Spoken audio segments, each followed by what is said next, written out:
எப்பொழுதும் ஒரே மாதிரி டிஃபன் செஞ்சு போர் அடிச்சு போச்சா? அப்போ அவல் பச்சை பயிறு வச்சு இது மாதிரி தோசை செஞ்சு சாப்பிட்டுவாங்க. அதிகமான ஹெல்த் பெனிஃபிட்ஸ் கொண்ட டேஸ்டான அட்டகாசமான தோசை. அவல் ஒரு கப்பு எடுத்து நல்லா கழுவி 5 நிமிஷம் ஊற வச்சு எடுத்துக்கலாம்.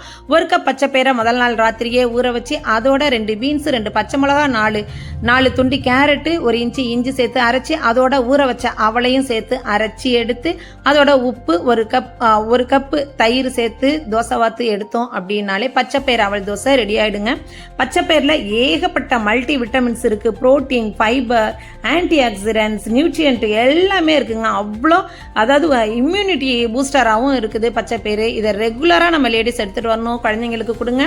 மேலே வெங்காயம், தக்காளி, பச்சை மிளகா, தேங்காய் பூ துருவி போட்டிருக்கேன். இது ஆப்ஷனல் தான், உங்களுக்கு தேவைப்பட்டா போட்டு எடுத்துக்கோங்க. அருமையான பச்சை பயிறு தோசையை தேங்காய் சட்னியோட வச்சு சாப்பிட்டு பாருங்க, அட்டகாசமாக இருக்கும். இந்த பச்சை பயிறு தோசை எப்படி இருந்துச்சுங்கிறத கமெண்ட் பண்ணுங்க. மறக்காம சாந்தி சண்டே விலாக்ஸை சப்ஸ்கிரைப் பண்ணுங்க.